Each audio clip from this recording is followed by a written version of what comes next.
Hey guys, welcome back to the channel. This is a story about what if Godlike Team 7 goes to Hogwarts. Before I start, please support for more amazing content and do consider subscribing to my channel and share this video with your friends. This is written by DARQUEDEATH4444 and link in description and support writer.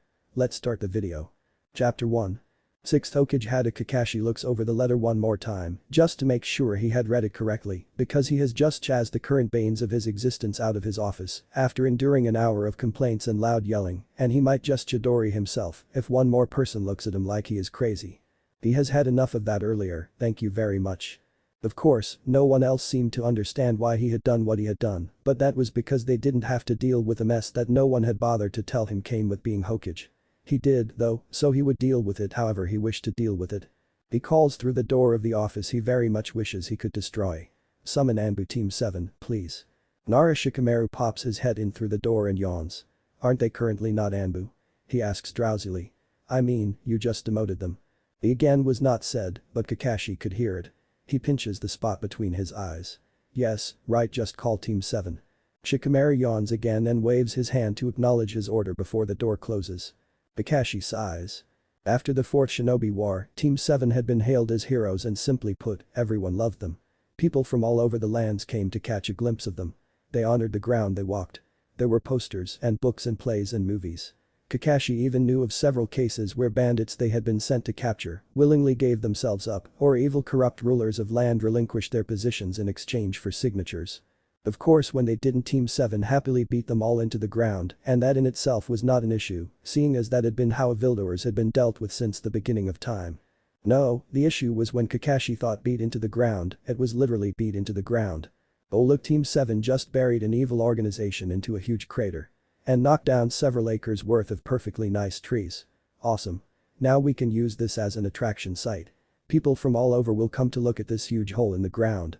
Just thinking about it made Kakashi's head hurt because no one understood that destruction came with paperwork and it was not fair because of he, who was miles away from this huge crater and had not even seen it in real life, had to fill in paperwork explaining why exactly catching a handful of civilian thieves Team 7 had come across during their returning trip from another mission had led to a new attraction site being named after them. The last time he heard, Park 7 was prospering. His thoughts were interrupted when a piercingly loud voice was heard. I told you it wouldn't last long. It's only been an hour. This is a record. Maybe, just maybe, we can keep the rank of Anbu for more than a week this time. I doubt that, seeing who exactly is on this team. Actually, I'm sure that was partially your fault. If you hadn't set the forest on fire, there would have been no need for everything to have escalated to the scale it had. Are you conveniently forgetting the fact that you were the one that created that crater? It was Naruto that wait Naruto, you said you'd finish your bowl of ramen before we got to the office. Stop spilling. There is a loud crash, then the sound of liquid splattering onto the ground. Everything is quiet for a moment before the shouting begins. Naruto. That shelf was right in front of you. How could you not have seen it? I thought it was an established fact that the dope is stupid. What did you say, team? There was another crash. Guys. We're trying to show Kakashi-sensei that we are respectable, reliable shinobi worthy of being Anbu. You aren't helping. It was the idiot that tried to run on soup. The bastard called me stupid. A third crash follows, though this one sounds a little different. If you both don't shut up, I will punch you. Say that before you punch me, Sakura-chan. Kakashi pictures the ramen spillage, the new human-shaped hole in the ground, and the ruined carpet. When Team 7 had returned from their first mission since their not-so-official Anbu promotion because they had defeated a goddess. If that wasn't proof that one was worthy of being Anbu, what was? Kakashi had immediately demoted them. Why? Because they had decided that the solution to a village suffering from lack of water was to reroute an entire river nearby. Naruto, Sakura and Sasuke had been very proud of themselves and not even the scolding Kakashi had given them about the whole thing seemed to deter them at all. Still, Kakashi was the Hokage and he had to put his foot down somewhere. Since then, whenever Team 7 messed up, they had been demoted and Team 7 began to try and tone it down. The decrease in salary was not a problem, seeing as Naruto and Sakura appeared to have access to the Uchiha vaults and used it however they please, whenever they please, wherever they pleased, and the only one who didn't seem to have caught on was Sasuke. Of course, the Uchiha probably wouldn't mind, but clearly, the clan had too much money for the Uchiha to keep track, let alone notice. No, what Kakashi counted on and Team 7 dreaded was the ban from interesting missions. Some shinobi lived for the thrill of the battle, and while Kakashi never wanted to experience another war ever again, he understood the enjoyment of running around freely outside the village walls. By demoting them, Kakashi could keep the three within the village and make them fill in for genin jobs. After all, they were war heroes, of course, they could do something as simple as painting fences. And again, the key word was try, and they definitely weren't trying hard enough. This time, instead of a short suspension, he had decided on an indefinite leave. Perhaps he should demote them to genin. Maybe exile them from the village. If some other village or organization picks them up, well, they'd have to deal with them as Team 7, so. He glances down at the letter again. Sending them away on a year-long mission to some Hogwarts might just get him the break he desperately needs. Chapter 2. Naruto throws open the door to Kakashi's office. Kakashi-sensei. Missed us. I knew you missed us. Sakura hurries in after him. Naruto, hi Kakashi-sensei, at least clean the noddles out of your hair. Sasuke steps through last and neatly kicks the door shut. Kakashi. Kakashi stares at the three of them as they somehow manage, without words, to get into a neat line in front of his desk. Yes, I missed you very much, Naruto. Naruto let out a loud I told you so. The blonde clearly did not hear the sarcasm dripping from his words. Sakura, from her place in between the two boys, whacks the Jinchuriki. Shut up. She hisses. Thank you, Sakura, Kakashi sighs. Now, I'm sure none of you have had nearly enough time to think through your actions, all three of them have the grace to look chastised. But something has come up and I admit I don't really trust anyone else with it. Skill-wise, anyways. Naruto reaches out to take the letter he held out, but Sasuke beats him to it. The Uchiha snatches it with speeds that may have given him a nasty paper cut had Kakashi been any slower and runs his eyes over it. Sakura taps her feet impatiently on the ground and Kakashi fears he may have dents on his nice floors. Is this a joke? Sasuke finally asks. What does it say? Sakura asks. Sasuke turns to her and raises his hand. He is much taller than her and Sakura scowls as he dangles the letter above her head, a smirk on his face. Why don't you? Sakura clenches her fist and that makes him drop the letter obediently into her hands. Naruto snickers, but he too goes silent when Sakura turns to glare at him as well. Apparently, the pincat is done playing the nice, understanding teammate. Kakashi blankly watches Naruto's movements shake bits of soup and noodles onto the floor and frankly, he thinks he is too. He watches the female member of Team 7 read the letter, then look up with a strange look on her face. Have you been drinking, Kakashi-sensei? She asks. Did Tsunade Shishu's habits rub off on you? Naruto takes the letter and frowns at it.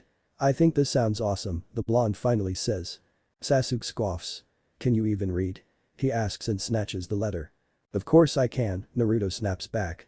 He yanks the letter right back. I'll explain it to you since you don't seem to understand it. Eyes, Sakura says firmly. We have more important things to do. Kakashi wants to hug his female student because bless her maturity. I thought I cleared up all of Tsunade Shishu's alcohol when she moved out, but clearly I've missed some of it, Sakura continues. Kakashi is supposed to be a mature man, not to mention Hokage. He wouldn't play childish pranks on us. Naruto turns to him, looking crushed. He holds up the letter. Is this a prank? He asks. Sasuke huffs. Of course it is, he hooks the letter from the blonde's hand and holds it up. I mean, listen to this. Hogwarts School of Witchcraft and Wizardry, he sneers mockingly. Harry Potter, oh look here, we also have a bumbleter and the letter is from some lame dude called Lucy Mousy who works for some whack job called the Dark Lord. Dumbledore and Lucius Malfoy, Sakura corrects, taking the letter from him. Well, the names are creative. I should name my future kid Bumbleter, Naruto says thoughtfully. That sounds like such a stupid name, though since you are stupid, it's not surprising you like it, Sasuke says. Sakura steps forward, trying to stop the argument that breaks out, again. Kakashi takes 3 deep breaths and slams his hands onto his desk, effectively shutting them up for a second. Then. You know, Kakashi-sensei, when Sakura-chan does that, she breaks the table, Naruto snickers. Yes, Kakashi-sensei, I can break your table, Sakura says, sounding snappish.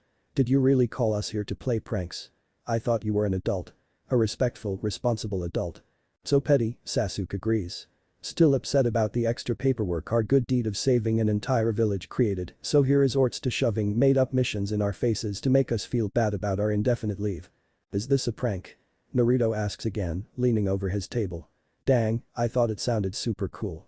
It is not a prank, Kakashi is seething at this point because when did his cute students lose every ounce of respect for him? It seemed as though only days had passed since the day where all 3 of them called him sensei and actually meant it. Okay, well, Sasuke had never called him sensei and Naruto, and Sakura had spent most of the time vocalizing the insults regarding his tardiness and reading material the Uchiha hadn't voiced, but at least they had been cute and amusing, and not to mention risk-free when handling. Now Naruto and Sasuke could level a mountain in a small fight, and Sakura could do that by herself trying to stop them. Kakashi sighs for the nth time that day. If each sigh cut an hour of his life away from his total lifespan, he is sure he would have been dead the day he had become Hokage. He clears his mind and looks up, just in time to see Naruto and Sasuke gripping each other's collars, eyes blazing, while Sakura stood beneath them, a hand held out to try and separate them. "Children," he says sharply, and there is enough authority in his voice for them to stop their argument and look up. Kakashi. Sakura, the designated negotiator and speaker on most occasions, steps forward and holds up the letter.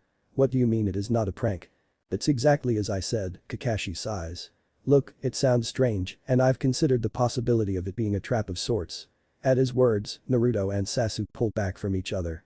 Sakura narrows her eyes, and the two boys automatically move to flank her.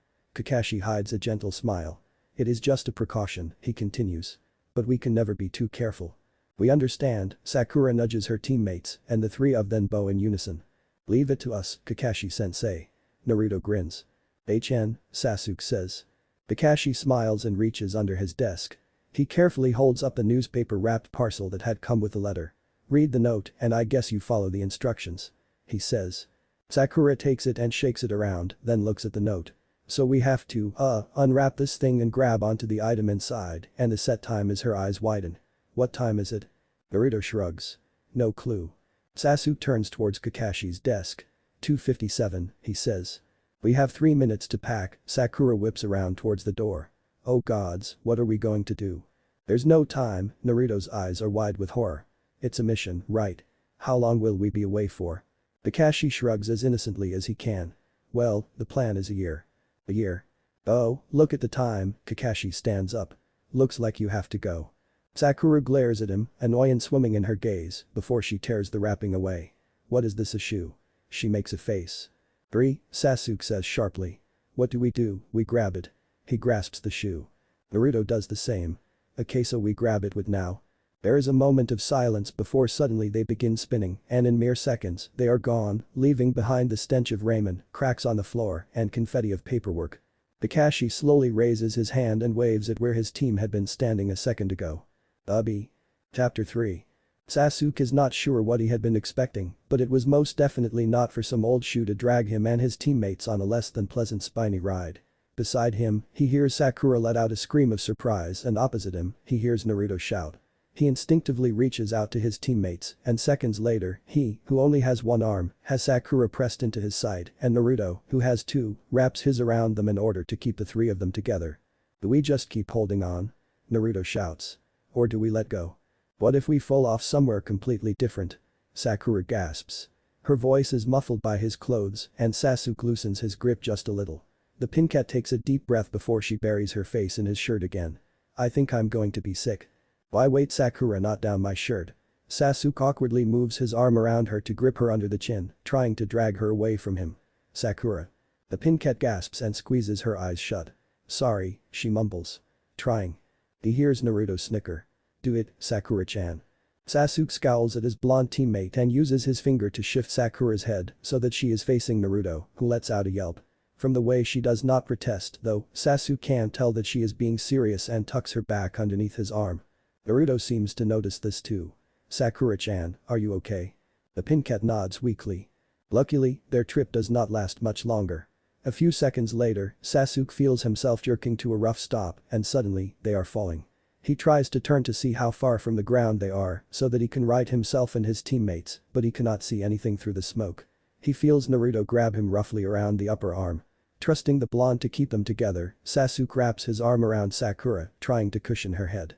Naruto, in turn, wraps his arms around him, and when they land, it is on a messy pile on top of the Jinchuriki. The blonde lets out a sharp grunt as his breath is knocked out of him. Sasuke decides that his teammate can deal with playing cushion a while longer, and he checks on Sakura first. "Sakura." The Pincat groans. "No," she says. "No, no, never again." She rolls out of his grasp and off of Naruto, then sits up, a hand pressed to her head. "Ugh." Naruto, who appears to have been waiting for Sakura to get off, roughly shoves him off. Sasuke scowls at the blonde who merely grins. I thought that was fun. Sakura glares at him. We'll see how fun it is when I puke all over you, she rasps. Naruto frowns. Are you okay, Sakura-chan? He rubs a hand over her back and Sakura's glare dies away. She sighs and presses a glowing hand to her head. I'm fine, she says. If I had known, I could have prepared. How did neither of you feel anything? I'm just that awesome, Sakura-chan, Naruto snickers. I thought that was an established fact. Maybe you're just too stupid to notice you're feeling sick. Sasuke scoffs at that. Stupid. Me? He ignores Sakura's eye roll and instead turns away from them to look around. They appear to have landed in a huge garden of sorts. A little away, he can see the black outlines of a fence and when he turns his head, he can see a manor. Guys. His teammates both look up and seem to notice their predicament. How do you think Lucy Mousy and the Dark Lord live here? Sakura asks. Naruto shrugs. I can see lights in that manor, he says. I'm sure someone would notice our arrival, right? Sasuke fiddles with his sleeve and shifts his sword so that he can reach for it better. Just as case, he murmurs, and his teammates both straighten, shoulders tense. Kakashi had said this might be a trap, after all.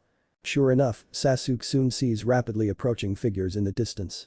He steps back to that he is flanked by his teammates. He feels Sakura shift. What are they wearing? She asks. Dresses, Naruto says, eyes wide. Are they wearing dresses? Sasuke does not say anything. Soon, they are surrounded by a group of people all dressed in what he realizes are robes. He eyes the stick, several of them are pointing in their direction. The man in the lead had long silver hair and when he opens his mouth, he hears a language he has never heard before. Naruto blinks. Owd.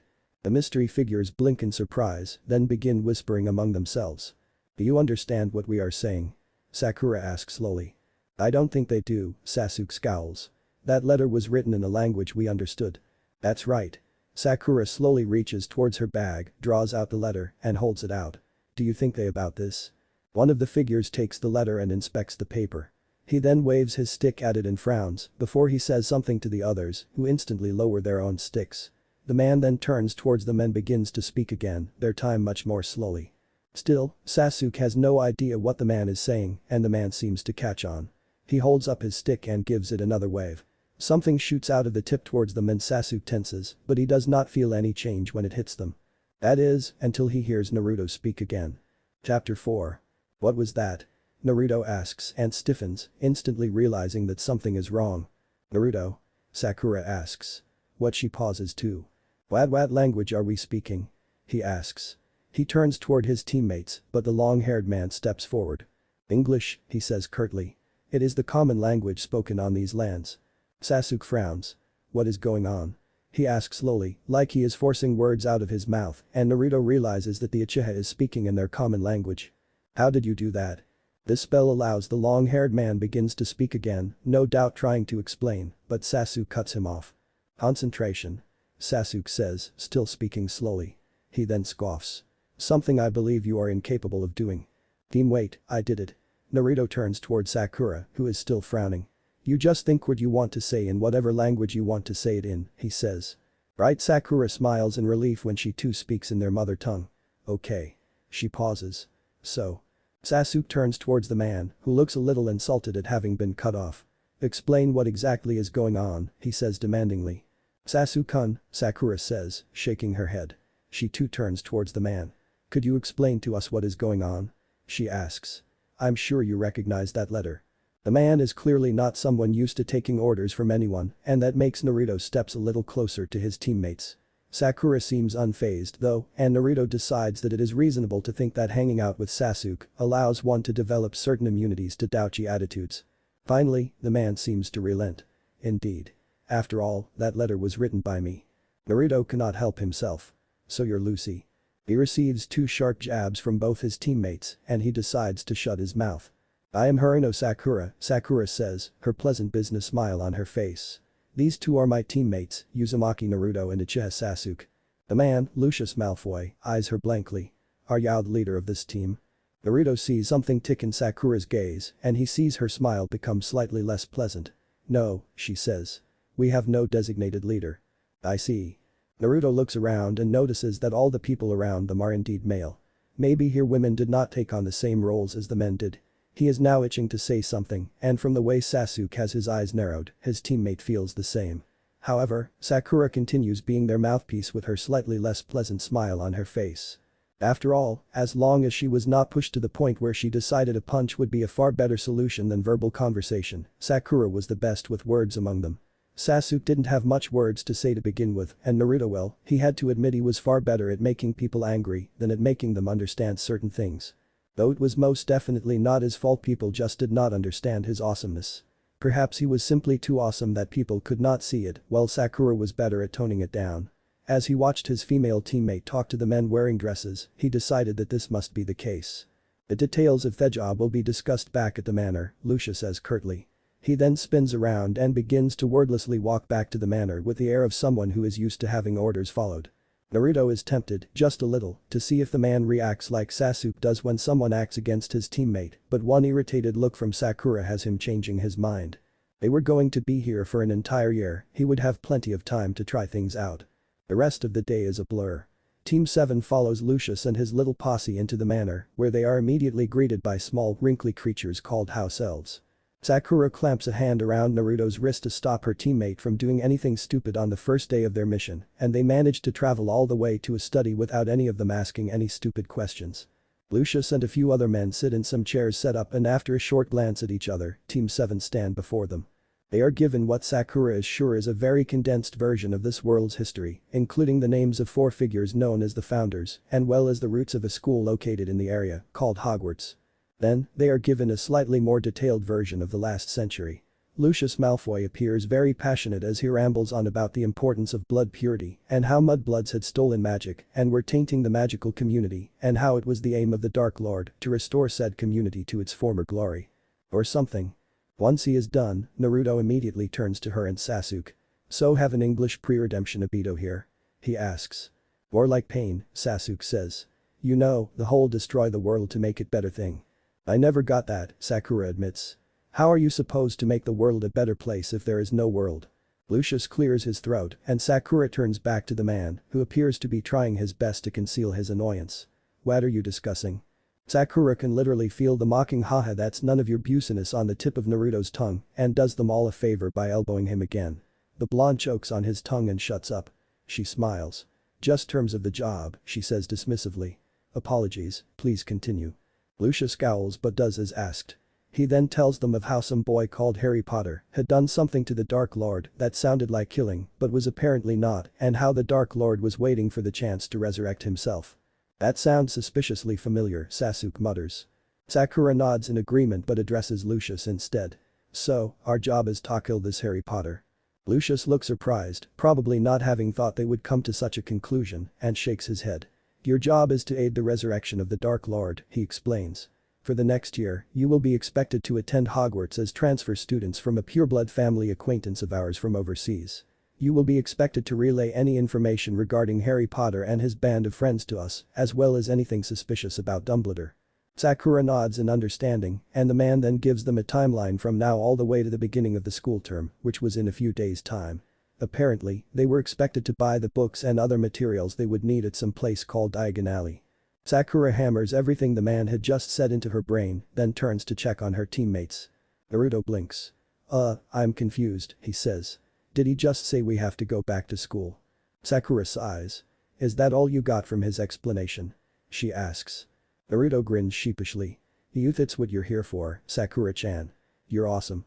Sakura rolls her eyes, and Sasuke scoffs. "Are we being paid to stalk a boy?" he asks. "Who killed a man when he was a baby by deflecting a jutsu off his forehead?" An amused smirk spreads over his face as he pointedly stares at her. "His forehead must be as big as..." Naruto snickers, and seconds later, both males are clutching their stomachs on the ground.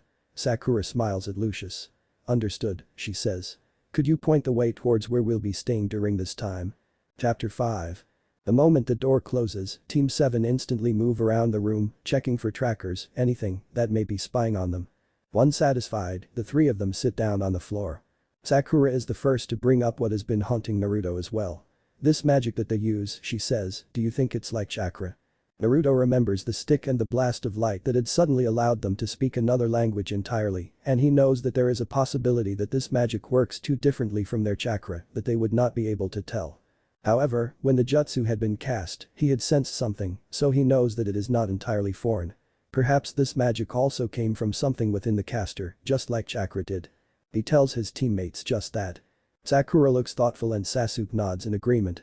We had no understanding of what these people are capable of, so I didn't want to risk anything, but I'll see if I can find anything out with my Sharingan, he says. That's a good idea. Also, we should also see if there is any way for us to find out more about this place, Sakura says. From what I understood, it'll be dangerous if anyone finds us suspicious. We can talk to Lucy next time we see him, Naruto suggests. He said we have a few days until school, right? He makes a face. Just then, there is a knock at the door and a few seconds later, Sakura comes back with a message from a house elf. Apparently dinner is going to be served soon, she says. Lucius requests we see him in his office before we join him and his family at his table. Sasuke shrugs. We don't have much of a choice, he says. We can use this time to find out more about this place, Naruto adds. Sakura nods. Right. Let's go, then. The first thing Sakura notices is the woman standing beside Lucius, who the man introduces as Narcissa Malfoy, his wife. The woman nods in greeting, but she does not say anything. Lucius goes straight into business the moment Team 7 are seated. They need to come up with a story that explains their arrival. Your names sound like ones used in a country over in the east, called Japan, Lucius says. Luckily, there is a relatively well-known magic community there. You will be transfer students from Mahu to Koro. Sakura hammers the names into her mind. My understanding is that while you do not know magic, you have abilities of your own, Lucius continues. We cannot share anything of our origins, Sakura immediately says, and she holds Lucius's displeased gaze until he sighs and looks away. Very well, he says. However, I expect you to be able to protect yourselves, and that whatever you can do will be enough for you to blend into Hogwarts. We would like a better understanding of the curriculum of the school, Sakura says. As well as a general skill set of your kind of people. Lucius reaches towards a book like he had been expecting the request. Sakura takes it and realizes with surprise that whatever jutsu the man had cast earlier, apparently it extended to written words as well. Hogwarts, a history, she reads, and Lucius nods. Read that when you have the time, he says dismissively. My wife and our son will be heading over to Diagon Alley tomorrow to shop for supplies. You will be expected to accompany them tomorrow. Any financial needs will be covered by us. Sakura turns towards Narcissa again and she nods gratefully. Understood. Lucius's gaze then wanders over to Sasuke's arm. Or lack thereof. Will that be a problem? He asks. Sasuke shrugs. No, he says curtly. Lucius stiffly nods and stands up. My son, Draco, will be joining us for dinner, he says. While in Hogwarts, you are to ask him your questions. They are led into an enormous dining room and Sakura is once again intrigued by how different everything seems compared to back home. The elf vanishes the moment they enter and Team 7 are left to venture into the room themselves. Lucius moves to sit at the head of the table and Narcissa joins him on his right. A few moments later, a young blonde boy enters the room and while he wordlessly sits to his father's left and opposite his mother, he eyes them curiously. This is my son, Draco, Lucius says. Draco, these are Urgus from overseas. They will be staying with us for a while. He pointedly turns towards them and Sakura takes that as an order to introduce themselves. Uruno Sakura, she says, and her teammates follow. Uzumaki Naruto. Uchiha Sasuke. Food immediately appears on the table and Sakura can only assume that this is also the work of magic. She eyes the dishes she has never seen before, but she has to admit, it does smell nice. The moment Lucius begins to eat, Team 7 follows suit. This is good, Naruto exclaims, and the three Malfoys all look at him. Sakura winces at the volume of his voice, but at least he swallowed before speaking. It is, she agrees. She turns to look at Sasuke, who has his eyes closed and cannot help but comment, you know, I think this family is like a clan, she says. Important figures of this place. Naruto immediately nods. I know, right? I was reminded of Sasuke's brooding the moment Lucy opened his mouth. Everyone here is so stiff. He gestures towards the extravagant decorations around the room. And their show-offs too. Sasuke scowls. Shut up, he says. I am not a show-off and I do not brood. Sakura blinks at him as exasperation but does not bother to comment. Naruto, on the other hand, seems bothered to do just that. Right. Sasuke's scowl deepens and Sakura mentally says goodbye to any chance of eating a peaceful meal when the Uchiha spits out a series of insults and curses and Naruto gladly returns them. Naruto is sure the Malfoys are inwardly horrified at the loud yelling match their argument had led up to, but none of them say anything. Dinner ends and Team 7 immediately dismiss themselves to return to their room. Elves later deliver a set of clothes to their room, which they are expected to wear from now on, at least in public, and Team 7 spend a good hour or two complaining about the impracticality of it. He wants us to wear dresses. Naruto asks, horrified. It appears to be the common fashion for the people here. Sakura has tried hers on and she looks like she is drowning in them. They're heavy, she says with distaste. Sasuke has slipped his on as well and he is inspecting the folds and pockets he can find. It'll be easy to hide weapons, he notes. It'll be very difficult to use weapons dressed like this, Sakura says blankly. That might be why all the people have here are sticks. Sticks that allow them to summon food and teach people new languages, Sasuke says, and he reaches for the book Lucius had lent them. I'll tell you when I'm done. Sakura shrugs and changes out of the robes. I'm not wearing that thing unless I have to, she announces. I hate it. Chapter 6. Sasuke is woken by a firm hand shaking him and it is only the obnoxiously bright hair and eyes belonging to his teammate that he sees the moment he opens his eyes that stops him from skewering the blonde. It's your watch, Naruto whispers, as quietly as he can. Which is not very quiet, but Sasuke is still too out of it to point that out. He yawns and slowly sits up. Right. He carefully untangles himself from Sakura, who had been sleeping next to him and crawls off the bed. He waits until Naruto has taken his place before he moves towards the window. Initially, 3 separate rooms had been prepared for them, but they had insisted on sharing one. The room given to them is relatively big and had come with 3 enormous beds, but no one had said anything when Naruto had wordlessly crawled onto the bed Sakura had claimed as her own, and Sasuke had replaced the Pinket when she had declared that she wanted to do some reading and had offered to take first watch. The war had taken a toll on all of them, no matter how unaffected they appear on the surface. Sasuke glances over towards his teammates. It had been worse for them than it had been for most, he knows, because of who they are. Naruto had taken it upon himself to try and protect anyone he deemed his friend. His upbringing had led him to consider everyone who had brightened his dark lonely world, even if only a little, to be important, and every loss had greatly affected the blonde. Sakura, on the other hand, was a healer. One of the best in the world, people often said. However, her hands that can breathe life back into those right at the doors of death can only heal what she can touch, and Sasuke knows that the Pinket blames herself for simply not being there when lives had been lost. What good was being a medic when she wasn't even there to heal those who needed it? Sasuke is a little different and his world is a whole lot more simple. The massacre had changed his views of the world and he had taken loss differently from his teammates.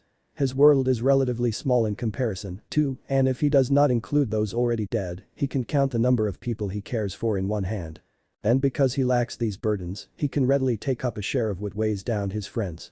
Or at least, that is what he tells himself. Secretly, in his own mind, because he will never be caught alive saying such things, for Naruto and Sakura would never let him live it down. He shudders just at the thought.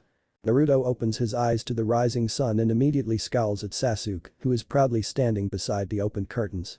What the hell, team? The Uchiha shrugs and stalks over towards them. You weren't waking up, he says promptly. An elf came by a moment ago. Breakfast, then we're going to that alley. Naruto yawns and turns towards Sakura's half of the bed, which is empty. He can hear the sound of someone messing around in the bathroom. Do we have to wear the dress? He asks. Robes, Sasuke says. The Uchiha sighs. I expect we do. Naruto groans. Sakura see absolutely no merit to wearing such heavy and bulky clothing the wizard seemed to find comfortable. When the 3 of them enter the dining room dressed in the robes Lucius had provided them with, all 3 Malfoys are already seated at the table. The head of the house looks them over and nods in approval. Sakura refrains from telling him what exactly she thought of the Wizarding Society's choice of casual attire and instead, the 3 of them sit down to eat. Once they are done, Lucius excuses himself, saying something about tickets and World Cup, which sends Draco to some momentary fit of excitement. Narcissa simply shakes her head and ushers them towards the fireplace. Lucius has told me about your condition, Narcissa says, and Sakura takes that the woman means their absolute lack of information on this world. We will be using a form of transportation called the flu. She then proceeds to explain what they had to do and leaves Sakura with 101 questions on how exactly it worked. She does not ask though, and they all somehow teleport through the fireplace. It's magic, she tells herself, like that is supposed to be the answer to everything inexplicable here. Sasuke has never liked crowded places, and that, of course, extends to this Diagon alley. The worst part is that they are all wearing robes, and that makes everyone take up more space than they really should need. Naruto was rubbing off on him. Sasuke sighs again. The only thing he has going for him is the fact that Narcissa Malfoy seems to know exactly what she is doing. Which is good, because Sasuke obviously did not. He did not even want to know what the leaky cauldron sold. Really, what use did anyone have for a leaky anything? He had no idea how ramen was the one pleasure either, though, but no one questioned the name Ichiraku, so he guessed sometimes, a name was just a name. Perhaps unique naming sense was a shared thing among wizards. Draco does not really know what to think about the three guests staying at his house. They are strange, he thinks, and most definitely not from anywhere near here. He knows that this whole Japan business was a cover story, but if they came from somewhere that was not Japan, but they had obviously Japanese names, well, how did that work? He does not bring this up though, because when he had muttered the question to himself earlier, the blonde, Naruto, had heard and he hotly replied that he clearly was not a dragon, so why was he named as such? He thinks that is a fair point in some childish way, but he will never admit it. He had merely turned away as the pink-haired girl, Sakura, had whispered how he was probably named after a constellation, and Naruto had looked confused and had asked if he had come from a star. The pink cat had merely rolled her eyes in a way that made Draco think that perhaps the blonde was not as stupid as he portrayed himself to be. And he is aware that they are to play some part in the coming plans, and even he knows just how dangerous some of the people his father had been getting in contact with are, so he does not press it any further. He had looked away altogether when Sasuke punched Naruto in what was probably his form of a reply, and the blonde had angrily hurled himself at him. Sakura hadn't even bothered to stop them as they rolled around the Malfoy gardens. On top of that, Sasuke was missing an arm. Perhaps they had been hired from someplace where all conflict was solved through fighting, and the slightly comedic way they interacted with each other was simply a way to disguise the fact that they knew how to tear people in half with their bare hands or light people on fire with a mere flick of their finger. Draco had nodded to himself. Of course, why else would a group of children who did not look any older than him be called over from who knows where to participate in the Dark Lord's plans? As he watches the three of them stare at everything from the shops to the people as they walked along the alley, though, he can tell that everything was new to them. What kind of barbaric place did they come from if this sort of scenery was surprising? He reminds himself to keep them on his good side. If a punch followed by a brawl was a way of reply, he did not want to be dragged into whatever way they dealt with people they actually did not like. Chapter 7. Team 7 are dragged around Diagon Alley, and Narcissa picks out what is clearly the best of the best each store has to offer. Sasuke might have felt bad had he been any other person, but he probably knows better than most how money usage was another way people like to show off power. He is an Uchiha, after all. As expected, though, the people around them all seem to notice that something is off about them. Sasuke isn't quite sure what exactly it is, though he thinks it may have something to do with the Malfoys walking ahead of them. Sakura had been right. The Malfoys appeared to be a rather famous family. That, and maybe his teammate's pink hair. And maybe his arm. Or the lack of an arm. Or perhaps it was Naruto's whiskers. He stops, because okay, he has to admit, they do stand out despite their robes. Finally, all but one thing on their lists are ticked off, and Sasuke finds himself standing before a store that clearly sold sticks. Naruto, as usual, is the first to be vocal about it. "We have to pay money for sticks?" he asks. Draco looks affronted. "They are wands, not sticks," he huffs. "Wands take time and skill to make, and their cores don't come cheap." "But you would know," Sasuke scoffs. "If you'd read the book. Hogwarts." A history had been a little biased, he thinks, but very informative indeed. Naruto huffs and turns away from him. "Yeah, whatever." Draco still looks offended, but he does not say anything as they are ushered into the store. Narcissa greets the man, Ollivander or something, and they are all asked to hold out their dominant hand. Naruto eagerly goes first, and they all watch in fascination as measuring tapes fly around before the man vanishes into the back of the store. He returns with a box in his hand, retrieves a stick from inside, and hands it to Naruto. "Apple and unicorn hair. 12. Naruto gives it a violent wave. All the plants in the store decide they'd rather be butterflies. The wand maker hastily takes the wand from the blonde. "Apparently not," he says. Naruto grins. Another wand is passed to him. "B."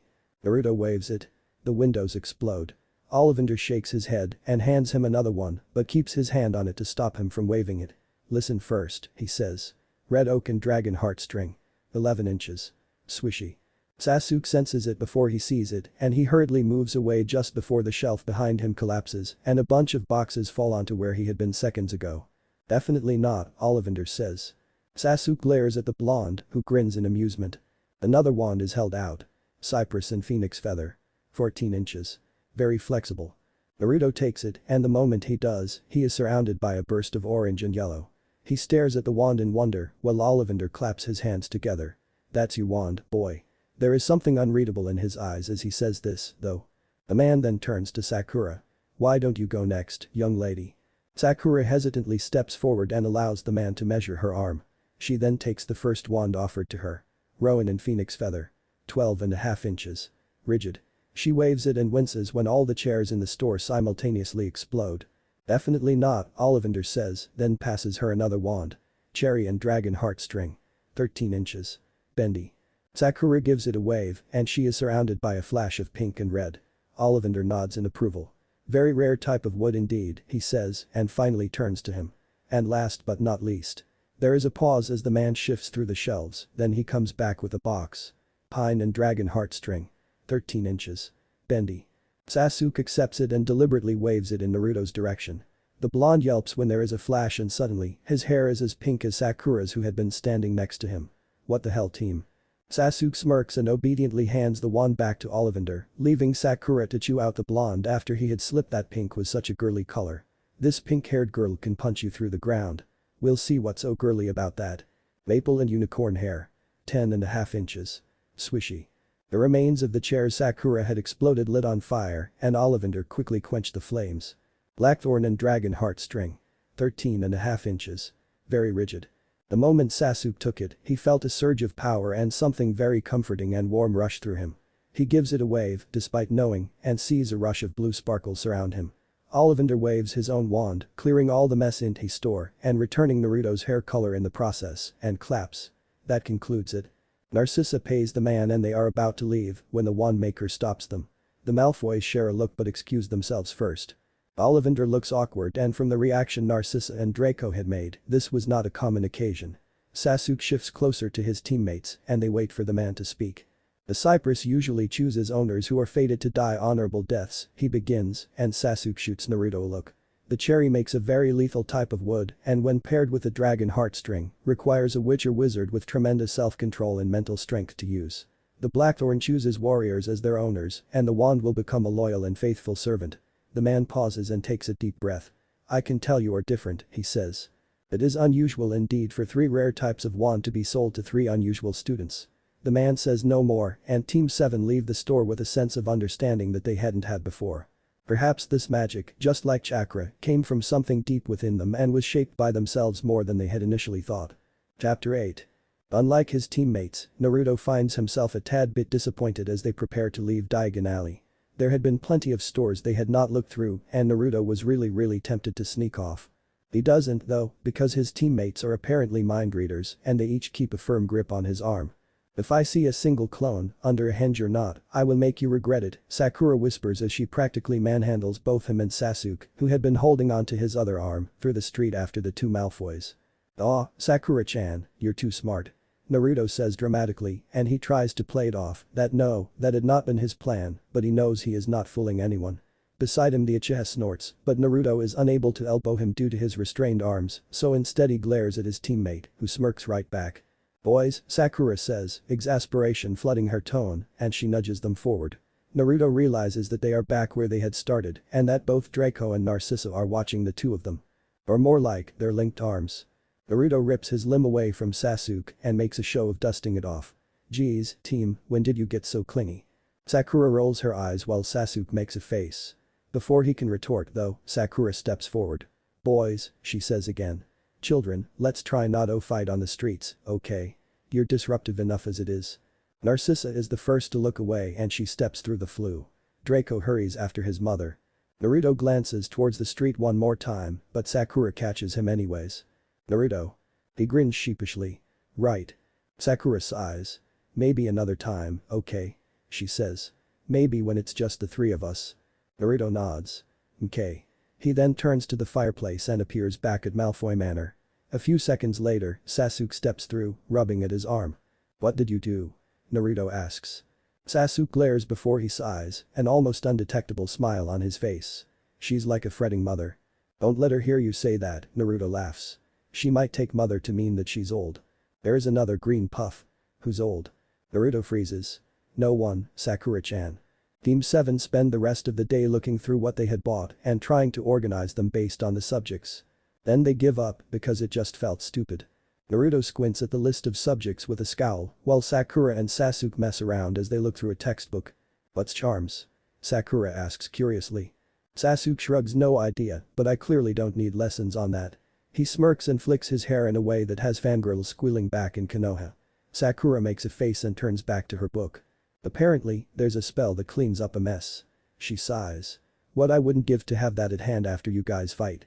She continues to flip through the pages. Oh, she freezes. Naruto turns to his teammates and sees Sakura's face fall. Sasuke leans over to see what had caught her eye, then promptly snatches the book from here. I thought we established that the magic of wizards are much less powerful than our chakra, he says. Sakura scowls and tries to take back the book, but Sasuke tosses it to Naruto and he instinctively catches it. I didn't mean it like that, Sakura says. I was just its medic's curiosity. Naruto instantly understands and he puts the book to the side. Sakura does not attempt to move to get it. We all did our best, he says quietly. And we can't change the past. Having extra techniques or even these spell things wouldn't have saved more people. Maybe it would have, Sakura says, her voice equally quiet and defeated. All the wizards do or wave their wands and utter words. Maybe that could have reduced healing time. We don't even know if magic works in our world, Sasuke says, chakra and magic are different and there must be a reason we've never experienced magic until we came over to this world. We all did our best, Sakura-chan, he repeats. Even if something a little more could have changed things, that is something impossible because that's beyond the best. If it were possible, that would have been our reality. Right. Sakura closes her eyes and appears to count to 10 in her head and when she opens them again and holds out her hand, Naruto passes the textbook back to her. Anyways, Naruto looks down at his list again. Magical creatures, he says. Do you think the Kyuubi counts? Sasuke shoots him a strange look and Sakura cracks a small smile and Naruto glances down at his list some more. Also, I probably need lessons on transformation. He says. Maybe. Transfiguration, Sakura and Sasuke say at the same time and when the two laugh, Naruto buries his face behind the sheet of paper to hide his grin. At dinner that night, Lucius Malfoy explains that tomorrow they would be attending an event called the Quidditch World Cup, which was apparently some huge event that many people would die to watch. Or that is the impression Naruto got as he watched Draco almost brag that his father had gotten them tickets as well and that they would be sitting in one of the best seats available. We will be accompanied by Cornelius Fudge, Lucius says. He is the Minister of Magic, he explains when all he receives are blank looks. I expect you children to behave yourselves while out in public. Naruto scowls at the grouping but he does not complain. After dinner is over, Lucius Malfoy calls them over to his office. The Death Eaters will be launching an attack during the celebration after the match, he says curtly. Since you are to remain undercover throughout the duration of this academic year, you are to pretend you have no idea what is going on. Try to draw little suspicion as possible. We're merely transfer students from a distant country that just happen to be staying with you due to family relationships, Sakura says. Understood. Lucius nods to dismiss them, but just as they are about to leave, he stops them. Draco does not know about this, he says, though I am sure he will understand the moment the raid starts, At this, Naruto cannot help but grin. Don't worry, he says. We'll keep your son safe. They leave before Lucius can't say anything else. Chapter 9. Their means of travel to the Quidditch Stadium was a portkey and Sakura stifles a groan before she begins to pump chakra to her mind. It had been the rapid motion had made her sick the first time, so maybe she could weaken the effects with her chakra. She hadn't had the chance to test out whether it would help or not, but being prepared, even if only a little, made her feel better already. This time, they were also armed with a better understanding on how exactly they were supposed to do this. Sakura finds herself stand in between Draco and Naruto, with Sasuke on the Jinchuriki's left and Draco's parents in between Sasuke and their son. At the set time, they all grab onto the unraveled object and when they finally arrive, Sakura is pleased to say that her countermeasure had worked. When she tells her teammates that, Sasuke scowls while Naruto grins and she sees money being passed between them. Did you bet on whether or not it would work? She asks curiously. We bet on whether or not you'd puke on me, Naruto says, grinning, and Sakura rolls her eyes. After a while, though, Sakura finds herself not needing to feign amazement because this Quidditch World Cup, however of a time-wasting event it may have sounded like, clearly was a very anticipated event. The stadium is enormous and a countless number of people were already seated and cheering when they arrived. Still, despite the crowd, the Malfoys still have an air about them that make people move aside for them. For that, Sakura is grateful because she really does not look forward to having to shove through the crowd. This is actually pretty cool, Naruto says. It is, Sakura agrees. She then turns to Draco, tapping his arm to get his attention. Where are we going? She asked. The minister's box, he tells her. It's said to be the best seats and we were personally invited by the minister himself. Sakura sees that this is something the boy clearly takes pride in and she smiles. "Your father must be a very important person," she says, and Draco preen like she had praised him. "He is," he says. Sakura thinks back to the night before, when Lucius had been unable to say the words they had understood. Perhaps this world was not all magic and glitter as it had first seemed. A while later, Sakura stops when Draco stops, and she soon realizes that it is because Lucius had paused in his steps to look up at someone. "Well, put it this way," the Malfoy says, mockingly. "If it rains, you'll be the first to now." Sakura squints up to the figures the man is talking to and makes out a group she assumes is a family, and judging from the way their expression instantly falls, she can sense that the two families did not get along. She feels Naruto and Sasuke move up closer to her so that she can almost feel their breaths on the back of her head. "We are in the minister's box," Draco quips in, by personal invitation of Cornelius Fudge himself. Lucius spins around to smack the boy in the chest with his cane, and the sound brings a frown to her face. "Don't boast, Draco," he says. "There's no need with these people." Sakura stiffens when she sees something, and from the way Naruto grips her shoulder, she knows the boys have noticed it too. "Harry Potter," Sasuke whispers, and Sakura faintly nods. The boy is standing next to a girl who is also not a part of the Ginger family. As they watch, the bespectacled boy puts his arm around the other girl and begins to lead her away when Lucius reaches out with his cane, pinning the boy's hand to the rail. "Do enjoy yourself, won't you?" he says.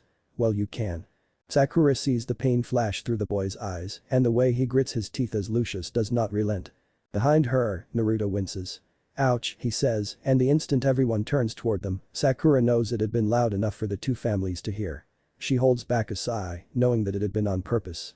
Naruto grins. "What?" he asks innocently. "That did look like it hurt."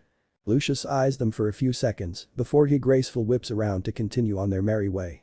Draco stares at them with wide eyes before Sakura finally takes pity on him and waves a hand in front of his face. "Your father is leaving us," she says, and that seems to shake him out of his stupor, enough to turn around and quickly follow the man quickly vanishing into the crowd. Once the boy is far enough, Sakura wriggles her fingers at Harry Potter and his friends. Sasuke ignores them, like he does everyone else, while Naruto waves more openly before they hurry after the Malfoys. If they were going to spend a year being paid to stalk the boy, they didn't have to make things harder by making him dislike them, after all. However, they had failed to take into account any personal grudge the boy might have against the Malfoys.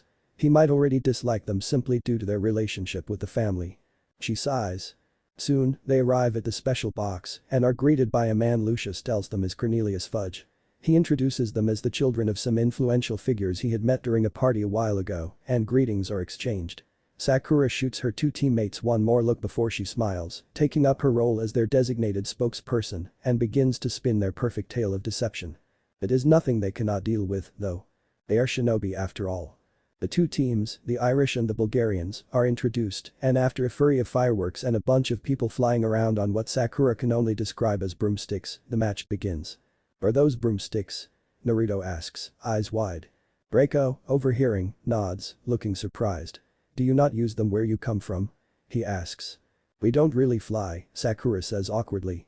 At the same time, Naruto says, "We use those things to clean the yard." Draco slowly nods, shooting them strange looks before he is soon caught up by the cheering crowd and he turns back to the match. Sakura does not understand the rules at all, but she can understand that something must have happened every time someone cheers. Which is all the time. Maybe something was happening all the time. "I don't get it," she says to no one in particular. "Neither do it," Sasuke says. Chapter 10. One side wins, Sakura is sure of that. If someone asks her which side won, she is not as sure. One of the two teams playing won. Obviously. Draco on the other hand clearly understands who won and he is having what looks like a seizure. If Sakura hadn't been a medic, she'd probably panic and call for one. Instead, she glares ruefully at Naruto and Sasuke as they snicker at her for the third time in the past 10 minutes. And the keeper from Bulgaria. Sakura takes a deep breath. Then crumbs dive. Apparently, Sasuke's constant brooding was a very useful way of keeping people from talking to them. One thing she did not understand, though, was why Draco had picked her over Naruto to chatter at. She was sure the blonde looked much more approachable than her. It was amazing. Sakura lets the boy continue talking at her, though, because she had seen how the boy instantly goes quiet the moment Lucius is within hearing distance. The man is currently outside, having left after a few men had come to call him, leaving Draco to freely talk. There is also the fact that the boy appears nervous about something. Lucius had said that his son did not know of the arrangements of tonight, but perhaps the younger Malfoy was not as ignorant as she had thought. Suddenly, there is something that sounds like an explosion, then a moment of silence before people begin to rapidly move around outside. Draco immediately stops talking and almost instinctively pulls out his wand. Sakura takes a deep breath, then slowly stands up. Her teammates do the same. "It looks like it's begun," Sasuke says. "Yeah," Naruto creeps towards the entrance of the room and peeks out. "So," Lucy said to not appear suspicious. "Do we stay in here? Or join the running crowd? If there's a sudden attack, I'm sure the natural thing to do would be to run," Sakura says. "Right." Sakura turns to Draco, whose grip on his wand is so tight she is afraid it might break. "Let's get out of here," she says, and Draco stiffly nods. Naruto pushes through the crowd, cutting through the sea of people so that Sakura and Draco don't get swept away. Sasuke is at the back to make sure of the same thing. Once upon a time, he had been shorter than his pink-haired teammate. The thought brings a grin to his face. He reaches out with his chakra and senses that the direction where there are fewer people, and soon they break through the crowd and into the trees. "Let's take a breath here." Draco leans against a nearby tree, breathing heavily. "Did you know?" he asks. "About?" Sakura asks. "The attack." Naruto glances over at his two teammates, and when all he receives are shrugs, he sighs. "We did, kind of." Draco glances down and does not say anything else. Soon, the screams of the crowd gets louder and Naruto sees a flash of green in the sky. "Is that a snake?" he asks. "That's the death mark," Draco says quietly. "The mark of the Dark Lord." Naruto senses something. "We've got company." Sakura turns towards him, a hand moving towards a hidden pouch. Sasuke tenses. "Who is it?" he asks. "Harry Potter," Naruto says. "And two others." "Probably Granger and Weasley," Draco says, then he stiffens. "You don't get along, do you?" Naruto asks, though it is more a statement than a question. Draco nods again stiffly and Naruto notes the way the boy still has not let go of his wand. "So, what do we do?" Sakura asks. She is looking out towards the trees and Naruto realizes that they are close enough that even non-sensors are able to notice them. "We can stay," he says. "We're going to be watching him for a year. Might as well make a good first impression." Sakura nods in understanding and Naruto sees Draco glancing between them. The boy does not say anything, though. Soon, they hear the sound of footsteps and then there is a yelp, some muffled voices, and then finally, they make out a few words. "Tripped over a treeard." "Well, with feet that size, hard not to," Draco calls out mockingly and Naruto smacks an imaginary hand over his head. How had he been supposed to know that the boy would go ahead and antagonize them? Draco does not seem to notice, though, and he marches through the trees towards the trio. The girl had lit up the tip of her wand and the three of them spin in around to glare. The ginger instantly opens his mouth to say something, but Naruto decides that no, this will not do. He darts out of the shadows, a large grin on his face. "Draco. Don't go running off like that." He then purposefully turns around and fixes the trio with a curious look. "Oh, hi. Are these your friends?" The ginger boy instantly scoffs and Draco shoots Naruto a half-angry, half-confused look before he sneers. "Obviously not," he says, but he does not outwardly demand why he was asking a question he already knew the answer to. Sakura and Sasuke choose that moment to step out of the trees behind him. "It's a mess," Sakura says, eyes wide. "There's fire everywhere and I saw some people in black cloaks." She cuts herself off. "Who are they?" Naruto inwardly laughs at Sakura's expression. "They are shinobi. Acting is second nature." "The cloaked men are heading in this direction," Sasuke says. "We should move before they find us." The trio are looking at them in confusion, as well as a little suspicion. Finally, the ginger opens his mouth. "Moving won't help if you're with him," he says, gesturing toward Draco. "I bet his parents are out there in masks and cloaks." There is another explosion, much louder than any of the ones before, and they all hear the screams that follow. "I have no idea what that means," Naruto says. "But if you don't want to get caught up in the mess, I suggest we all get out of here." Draco, who had been quiet ever since Naruto had cut in, speaks. "Hadn't you better be hurrying along, now? You wouldn't like her spotted, would you?" "What's that supposed to mean?" the girl asked, eyes hardening. "It means we should all start moving. Right now," Sakura says.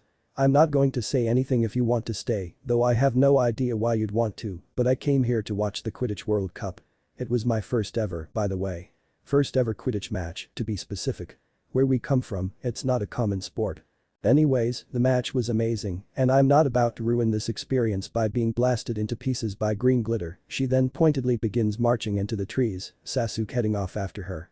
Naruto shoots Draco a hidden smile before he grabs the boy by the shoulders from behind and begins to push him after his teammates. "You really should get out of here," he says to the trio. "It's not safe." The moment the trees hide them from Harry Potter and his friends and they are far enough to not be heard, Sakura stops and turns back the way they had come. Do you think they'll be fine? People approaching from that way. Naruto points into the trees. And they're heading there. They'll be fine. Draco yanks himself away from his grip and whips around. What the bloody hell was that? He demands. Naruto turns to his teammates. We weren't sworn to secrecy, Sakura says. Though Lucius insists we don't appear suspicious. We can tell his son, can't we? Naruto asks. Nothing on the contract saying we can't. Sasuke says, shrugging. Naruto nods, then turns back to Draco, who had taken a few steps away from them and was now standing with his arms crossed. I'm sure you know we aren't really here to enjoy a new culture, he says, and Draco nods. You're a part of the Lord's plan, he says. Naruto grins. Exactly. We're here because we were hired to do a job, and that certain job is made easier if Harry Potter trusts us. Draco pauses, and his eyes widen. Then. Naruto looks up when he senses several people making their way towards them. Your father's back, he says. With company. Draco stiffens, and he does not ask any more question. Soon, Lucius appears from the trees, mask pushed up. We are returning to the manor, he says. Naruto pats Draco on the back before they follow the man back into the trees. Chapter 11. The moment they return to their rooms, Sasuke collapses onto the closest bed. He groans when Sakura falls on top of him, and when Naruto decides that he needs to join the pile, he shoves them both off. Sakura sighs and spreads her arms, smacking both boys in the chest. Today was so tiring, she sighs. It was, Naruto agrees. I'm ready to crash. Calls dibs on the shower first, Sakura says, and she sits up. Oh, no fair Sakura-chan. Naruto whines. Can I? Sakura rolls her eyes. You wish, she says and moves towards the bathroom. If you even try, I will throw you out of the window, she says, then she slams the door shut. Naruto laughs and falls back down next to his other teammate. So, he says. What did you think? About? Sasuke asks. Let's start with Harry Potter. He looked like Kabuto. Naruto grins. I admit he did. Sasuke scoffs. He was just a boy. The boy who, apparently, reflected some killer jutsu with his forehead when he was a kid. Naruto pauses, and he wonders if his pink-haired teammate will ever escape the forehead jokes. It wasn't even that big. Sasuke scoffs at this. Naruto closes his eyes. What about the Death Eaters? I don't like that they're targeting unarmed and unaware non-magic folk, but we're bound by a contract, Naruto finishes understandingly. Sasuke sighs. I'm also worried about Draco, he says. We have to be careful when we venture into things not a part of our mission, Naruto says, but he nods because he feels the same. I get you, though. They're just children, Sasuke says again, and Naruto nods a second time. Yeah. The next few days, they often find themselves in the company of Draco, who has taken it upon himself to go through school material with them. He goes over the different courses, the teachers, and what to expect, as well as the housing system. I'm a Slytherin, he explains. All Malfoys have been in Slytherin for a very long time. Sakura frowns at the colors offered to her. At least it's only the tie, she says. I think my hair would look horrible with a green robe. The hat takes into consideration the personal preference of the student, right? Sasuke asks. Draco nods. The hat will sort you based on your personality and the likes, but if you insist on another house, it'll listen. Do we stick together? Naruto asks. Or do we separate to cover more ground? Draco suddenly looks uncomfortable as their talk shifts towards their job. I think I'll go check on mother, he says. It is a weak excuse, but Sakura appreciates it nonetheless. Sakura smiles, trying to not scare the boy off. See you later, then. Draco hurries out of the room, and the moment the door closes, Sakura hops off the chair she had been sitting on and joins the boys on the ground. Sasuke nods without looking up. I'd like to stick as close to Harry Potter as possible, he pauses. As long as the one doing the sticking is not me. His comment is ignored. Draco said that the houses don't get along very well, Naruto says. Especially Slytherin and Gryffindor. Harry Potter is Gryffindor, right? Sasuke is once again looking through a book on the school. It would be nice to have someone there. Where do you think we'll fit in? Sakura asks curiously. Each of the houses values different things, Sasuke explains. Gryffindor values courage, bravery, nerve, and chivalry. Hufflepuff, what kind of name is that? Values hard work, patience, justice, and loyalty. Ravenclaw values intelligence, creativity, learning, and wit, while Slytherin values ambition, cunning, leadership, and resourcefulness. Slytherin sounds like all shinobi, Sakura says absent-mindedly. Snackus, Sasuke says. What? Naruto asks. Sasuke freezes and quickly shakes his head. Nothing. Sakura eyes her teammate strangely for a while longer before she nods. Well, she says. Tomorrow's school. Naruto groans and flops backward dramatically. You. Sakura rolls her eyes. We should probably go rest. She stands up as she says this and she stretches. Everything starts for real tomorrow. The next day Team 7 wake up like any other day, with the sun. There is a certain air of tense around them, though, and Sasuke finds himself taking a few minutes longer in the bathroom than he usually would have to wash his face twice. He is the last to have done so, and when he steps out, both his teammates are already dressed in the clothing Narcissa had picked out for them and are standing around, unsure of what to do. They finally sit and go through last-minute plans, and a few hours later, an elf comes knocking to alert them of their departure. Before they leave, Lucius tells them that Dumbledore had been told that they were transfers and that everything had been sorted over at the school as well. Apart from that, no one really speaks, though Team 7 do occasionally point out the things they had never seen before. They are each given a suitcase for their school things and another for all the outfits they would apparently need throughout the year. Team 7 had made sure to pack the minimum. Draco has more than 2 bags, though, and then they are handed a trolley. Draco takes up an entire one by himself while they manage to share, then allocate Naruto to push the thing. The blonde complains but does not put up much of a fight. When they arrive at their destination, though, Naruto appears to no longer be able to restrain himself. Is that a train? He asks. Lucius eyes him strangely. Why, it most certainly is. Naruto is not at all put off by his tone.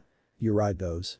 Back where we come from, those only carry raw material across the lands, Sakura explains, and Sasuke decides that there isn't much harm in delving such information. And even those are found pretty far away from where we live, Naruto agrees. Lucius does not say anything else, and instead the adults usher the 4 of them towards one of the pillars which stood between stops 9 and 10. Platform 9 and 3/4 lies beyond this pillar, hidden with magic, Lucius says, when none of Team 7 make a move. Draco, go first. The boy nods then pulls back a little before he rushes straight at the pillar trolley first. He runs right through it like there isn't a brick wall right there. Sasuke activates his Sharingan for a brief second to see how exactly this worked, then turns it off before people notice. Team 7 quickly follow, and when Sasuke goes through after Naruto and Sakura, he is breathtaken for just a moment as he arrives on the other side. They are no longer surrounded by people dressed in commoner clothing and are now surrounded by people dressed in robes, all pushing trolleys. Some of the adults and children are still dressed in what he has come to know as Muggle wear, but many others are dressed in the uncomfortable outfit of the magic folk. This train takes us to Hogwarts, Draco says. Behind them, Lucius and Narcissa step through the pillar. Let's go find a cabin. I'll introduce you to my friends. The Malfoys' goodbyes aren't anywhere near as affectionate as some of the ones Sasuke sees, though he catches Lucius whisper into Draco's ear and then gesture in their direction. Draco's eyes light up and he nods before he leads them onto the train. Chapter 12. Crabbe and Goyle should have secured a cabin for us, Draco says. No one asks who Crabbe and Goyle are, because soon enough, 2 boys come down from the other end of the corridor, and Draco nods curtly at them before he beings to follow them further onto the train. Didn't he say, friends? Naruto whispers. Seems more like minions, Sakura replies. They are lead into an empty cabin.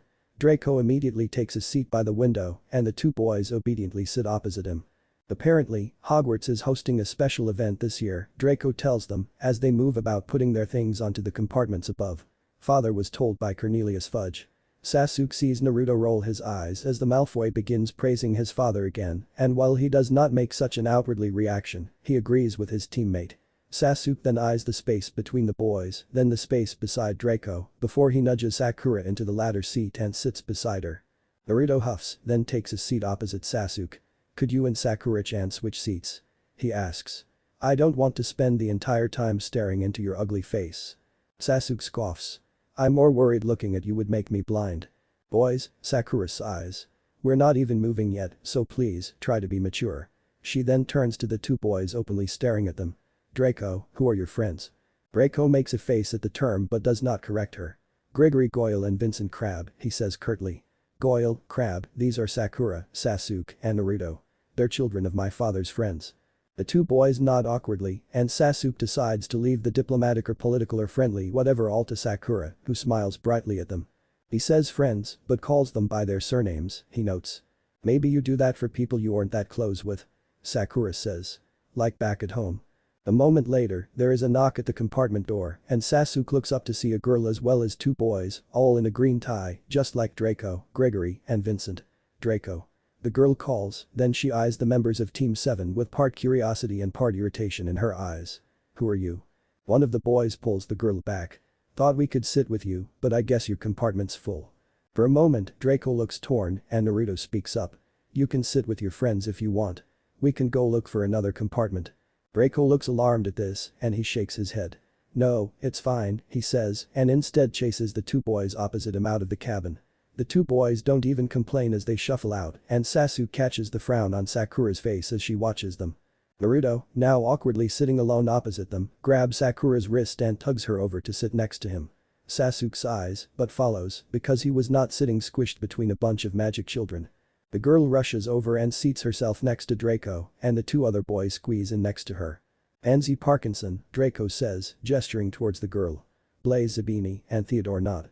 I'm Uzumaki Naruto, the blonde says, grinning. This is Haruno Sakura and that's Uchiha Sasuke. He said our surnames first, Sakura supplies helpfully. Why are sitting with Draco? The girl asks, rather haughtily. Draco quickly leans in. Our parents are friends, he says. They're here for a year as transfer students. Anzi huffs and folds her arms, but Sasuke sees a familiar glint in Theodore's eyes and realizes that the boy too must have some relation to the Dark Lord. Transfers? Blaze asks. Then you aren't sorted yet? Sakura shakes her head. We're doing that when we get to school today, she explains. Which house are you hoping to get into? Sasuke narrows his eyes, recognizing that the answer to the question would be a rather important one. He glances over to his teammates. It appears they were already being asked to choose a stance. However, Draco, surprisingly, appears to be biting his lip but he does not say anything. Well, Sakura begins. The housing system is very new for us. Where we come from education is done a little different so we're really not sure. Instantly, Pansy's attention seems to turn from the Hogwarts houses to where Team 7 came from.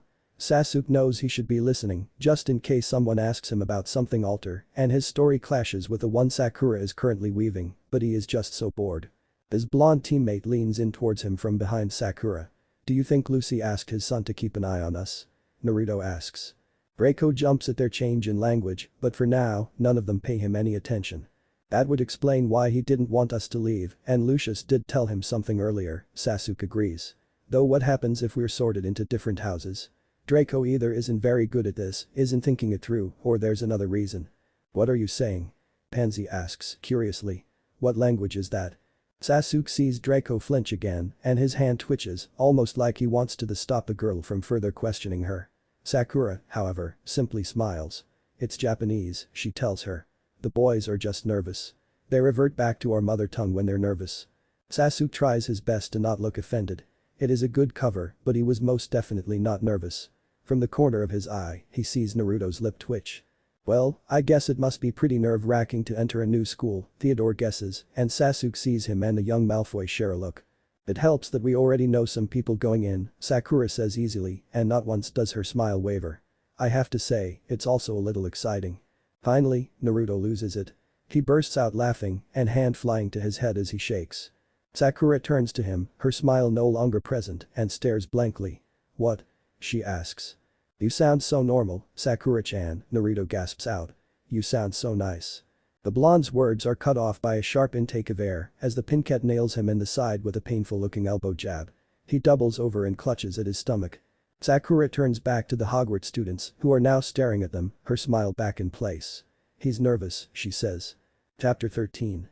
Once off the train, a large man who introduces himself to be Rupert Hagrid leads them away to join the first years on some boat.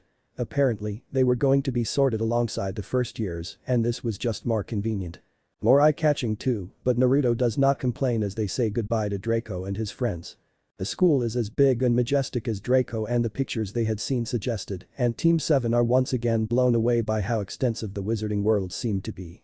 It's cool, Naruto admits. But why a castle? Sakura shrugs, only half listening. She is leaning over the edge of the boat, eyes wide. The Pincat had taken one look at the weather, then the boat, and had done her chakra anti-sickness thing before she even stepped near one. Is there something down there? Naruto nods slowly, never having given it much thought. There is, he says. Though now that you mention it, it's pretty huge. It's a school, Sasuke says reasonably. He hisses when their boat rocks again and a wave crashes down onto him. It's probably nothing that can harm the students. Sakura looks uneasy as she leans away. I hope so. They receive a lot of looks from the first-year students, but Team 7 largely ignores them. Naruto is sure they are able to do so mainly because they are always at the center of attention. Sakura claims that it is because he and Sasuke are always being stupid, but Naruto is sure that it is because they are awesome, and awesome people are always eye-catching. So, houses? Sakura asks. I want the blue house, Sasuke immediately says. Blue is awesome. Then I want red, Sakura says. Because red is pretty. Naruto wonders if his teammates had always been childish on the inside and if all the intelligence they managed to flaunt around were simply masks, because he is pretty sure they would sound stupid to anyone who understood what was being said. By the time they are across the lake, everyone is drenched. Sakura is quick to cast a drying spell on herself and Sasuke follows her example. Naruto scowls when they turn expectantly towards him and he casts it too before grinning. His female teammate rolls her eyes in amusement and the Uchiha scoffs. No one else appears to have noticed, for they are all still dripping wet and shivering. They are greeted by a lady by the huge gates, and Naruto realizes that the rest of the school is already seated in what appears to be a huge hall. The witch, Professor Minerva McGonagall, calls them aside while the first years begin talking to themselves in excitement. Hogwarts usually does not receive transfer students, so you are a rather rare case, they are told. The first-year students will be sorted first, and then it will be your turn. Naruto wonders if the social power Lucy holds in this world has allowed him to pull the necessary strings. If it really is rare, their arrival will be clearly noted and people will keep an eye on them to see what made them special. Professor McGonagall takes her position at the head of the first years and begins to lead them into the school. They are made to stand in a line in front of the rest of the school and behind them is what appears to be the professor's table. Naruto and his teammates stand to the side and he can feel the students noticing them and talking among themselves. The witch then places a stool in front of them and then on top of it, she puts down an old tattered-looking hat. Naruto feels chakra radiating from the object and while he is expecting something, he is still rather surprised when it begins to sing. Ino can sing better than that thing and she's a pig, Sakura mutters, then watches in disbelief when the song ends and everyone begins to clap. Professor McGonagall steps up again and this time there is a scroll in her hands. When I call out your name, put on the hat and sit on the stool, she says. When the hat announces your house, you will go and sit at the appropriate table. She looks down at her list. Ackerley, steward. The shivering boy steps forward and does as instructed. There is a moment of silence before the hat calls out Ravenclaw. People clap as the boy sits down at the blue table. The names, shouts and claps continue and finally, the last boy is sorted. Naruto is now very aware that literally everyone in the hall is staring at them. Professor McGonagall steps up again and gestures towards them. This year, we have a rare case of transfer students over from the magical community of Japan, she announces. They will be joining us in the 4th year and they, too, will now be sorted. Uruno, Sakura. The Pinket smiles pleasantly and steps up towards the front. She places the hat on her head and sits down. There is a pause, much longer than with any of the other first years before the hat calls out Slytherin. His teammate pauses, as though she is trying to put the name with the color before she makes a face and moves to join the green table. Naruto sees Draco hastily move aside to make her space. I wanted the snake house, Sasuke mutters. Naruto scoffs. Didn't you want blue? He asks. Can't I be a blue snake? Uchiha, Sasuke. The raven steps forward and once again, the silence that follows is long enough to make people begin to shift uneasily. Finally, the hat cries out Gryffindor. Uzumaki, Naruto. Naruto inwardly snickers as his teammates both receive the colors that are as far away from what they had wanted as possible.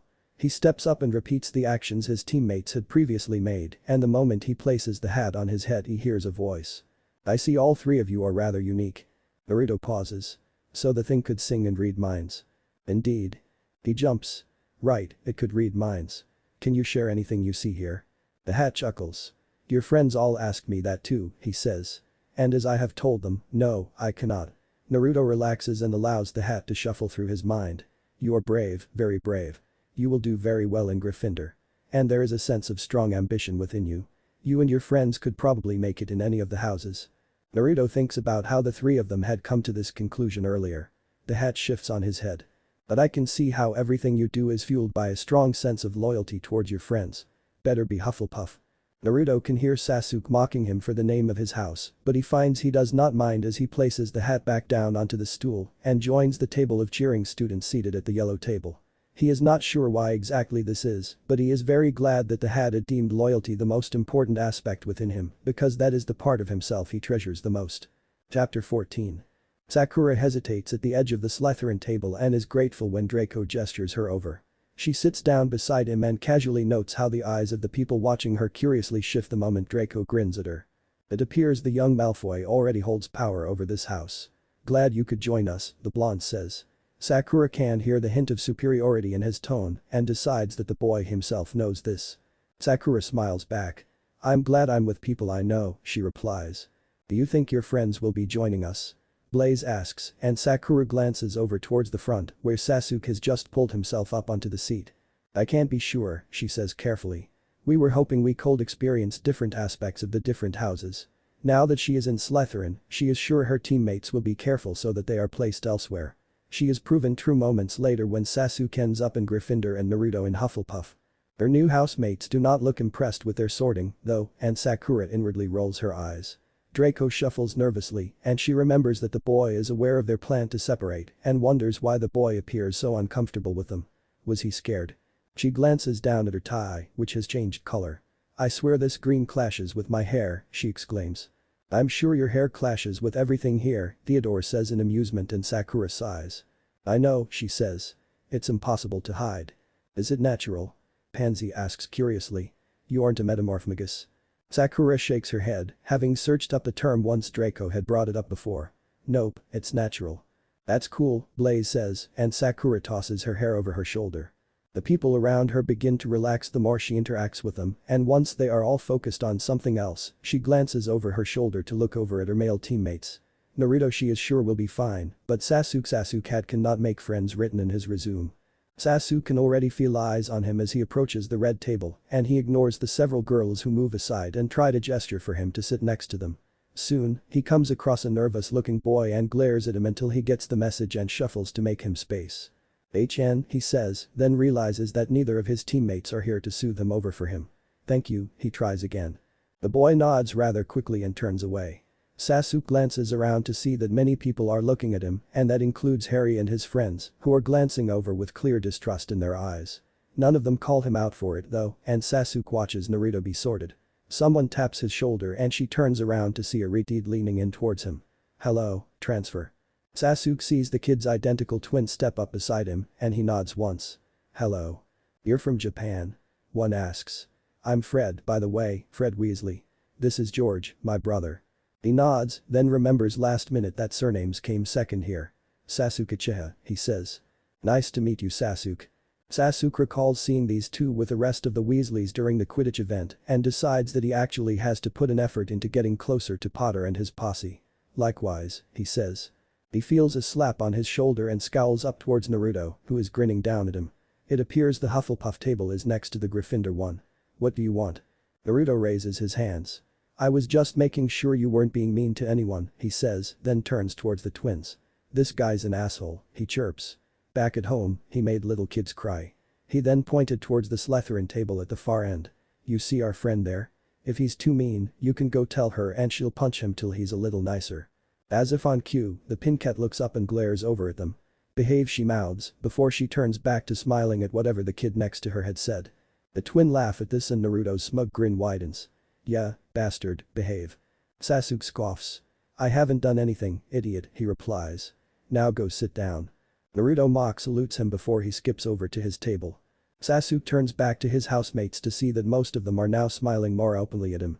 If there is one thing Naruto is more skilled at than him, it is making friends, and he reminds himself to somehow thank the blonde as the rest of his awkward at best conversations with the people around him go more smoothly. Naruto sits down in the space some kids had made for him and immediately turns to the kid on his left. Hi, I'm Naruto Uzumaki. The kid grins back. Ernest Macmillan, he replies. And my friends, Hannah Abbott and Justin Finch Fletchley. Naruto smiles at the other two. Nice to meet you, he says. Nice to meet you too, Justin replies, and he leans in eagerly. So you come from the magical school in Japan? He asks. Naruto nods. My friends and I are over here for some intercultural experience. Our families had friends over here and they were nice enough to help us with the process. What's it like there? Hannah asks. Naruto laughs. Less dramatic, I guess, he says. I can't say about the classes, cause I haven't taken any here yet, but our school was definitely not a castle. They had decided to base their story about the team system in Konoha so that they would all have experience to fall back to as they weave their fake backstory. Cool, Ernest says. Are you and the other two close? Naruto nods. We were in the same class, he says. We've been together since forever. Justin suddenly looks a little uncomfortable. Slytherin is mostly for dark wizards, he says quietly. The girl. Sakura is definitely evil, Naruto says with a blank face. She rules over us with an iron fist. The three share uncertain looks, and he grins. Nah, she's nice, I swear. You like her. Everyone likes her. If anyone's evil, it's the bastard. He gestures over his shoulder at the Uchiha. You call him a bastard? Hana asks, eyes wide. Naruto shrugs. He is one, so why not? He rolls his eyes. He wanted to be a blue snake.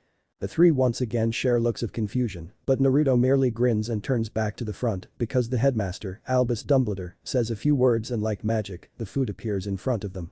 Chapter 15. After they eat, Sakura listens as Dumbledore rattles off a bunch of things because she is sure her teammates aren't listening at all.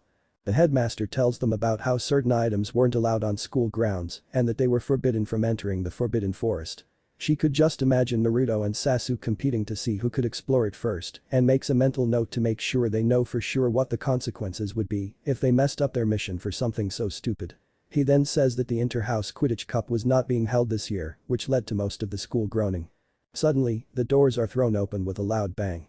Sakura whips around, ready to draw a weapon in a moment's notice, and eyes the man that had dramatically stepped through. She can instantly tell that this man has known war.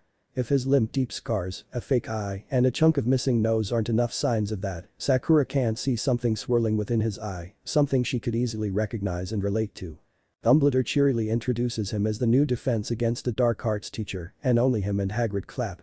Everyone else did not seem quite done with staring at the man, but the headmaster continues with his speech. He tells them about how a special event, the Triwizard Tournament, something that hadn't been held in over a century, is being hosted by Hogwarts. There are surprised exclamations from all around the room. Dumbledore proceeds to explain how the event was an inter-school event held between Hogwarts, Durmstrang and Babanton. By the end of his brief explanation, something about a champion picked from each school to compete in magical events, Sakura can't see Naruto and Sasuke fighting to enter. When the man mentions the death toll, the reason the tournaments had been cancelled, she groans. Only students who are of age, 17 and above, may enter. This announcement is met with another series of groans, but when Sakura slowly looks over her shoulder again, she sees Naruto and Sasuke leaning towards each other and whispering. If those idiots get themselves killed, she mutters, and the people around her turn to her curiously, I hope you have a huge trash can, Draco, because I am not going to drag their bodies home. We're 14, someone says. We can't enter. Sakura inwardly rolls her eyes, because little do they know. Naruto catches Sasuke the moment they are dismissed. Are you thinking what I'm thinking? Sasuke rolls his eyes. And how am I supposed to know what you're thinking? He smirks knowingly, though, and Naruto grins. We're going to the dorms, Naruto, Justin calls. You're new, so make sure you follow the prefects and don't get lost. Naruto pats the Uchiha on the shoulder. Talk tonight, he whispers, and Raven nods. Later, he calls a little louder and he rushes over to join the three Hufflepuffs. Each house has a common room, and each common room leads to places to sleep, Ernest explains. Ours is located near the kitchens. You need a password to enter each of the common rooms, Hannah continues. To enter ours, you need to tap out Helga Hufflepuff. Naruto has no idea what that means, but he groans as he remembers the last time he had been asked to remember a past speech. The common room is a comfortable looking thing, and Naruto can tell from the direction the windows are facing that during the day, the entire area will be lit by sunlight.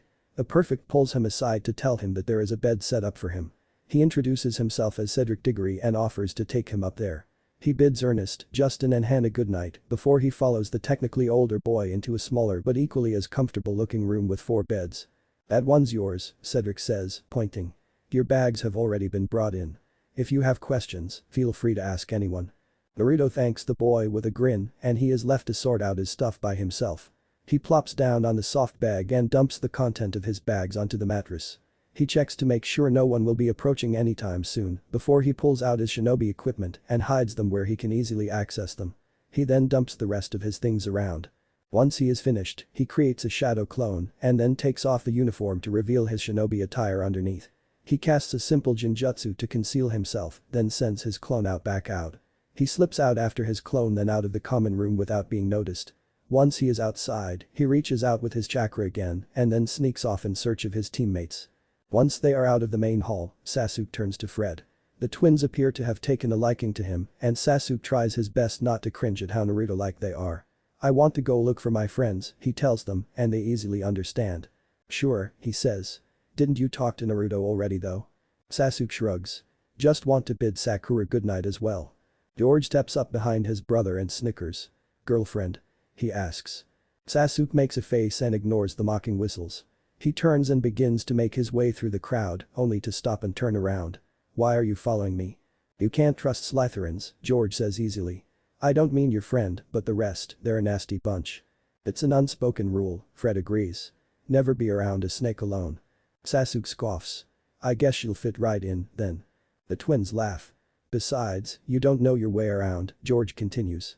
We'll guide you to the Gryffindor common room after you're done, Fred finishes. Sasuke shrugs, seeing reason in their argument, and does not say any more as they follow him. He easily catches sight of Pink among the sea of duller hair colors. Sakura, he calls, and while it is quiet, the Pinkette hears. She turns around, catches his eye, says something to the people around her, and begins forcing her way through the crowd. He winces as he sees a kid being flung away. Draco comes after her, and Sasuke decides it must be for similar reasons as his own accompaniment. Hey, she says as she reaches his side. HN, he replies and nods at Draco, who is glaring at the Weasley twins behind him, though he does not say anything. Sakura rolls her eyes. Do your housemates need dictionaries? She asks. Interpretation guides. Sasuke stares at her, and Sakura sighs. Naruto wanted to come to see you too, but he was dragged off, he says. He says later. Sakura's eyes flash, but she easily conceals her understanding with a smile. Okay. She turns to look at Draco, then down the empty corridor. Well, I guess I'll see you around, she says. Sasuke nods and watches her vanish before he turns back towards the twins. I'm done. Why was Malfoy with her? Fred asks and makes a face. His parents know our parents, Sasuke says. Lucius Malfoy is the one that helped us with the transfer and I guess Draco just feels responsible. Or her, Fred mutters. She seems like a nice girl. He grins when Sasuke is unable to stop his scoff from escaping. What's her name again? Sakura, Sasuke says. And she is as annoying as Naruto. He follows the twins back to the common room. Once he is unpacked, he announces that he is retiring early, leaves a clone in his place, and slips out. What if Godlike Team 7 goes to Hogwarts end here, and thanks for watching my video till the end.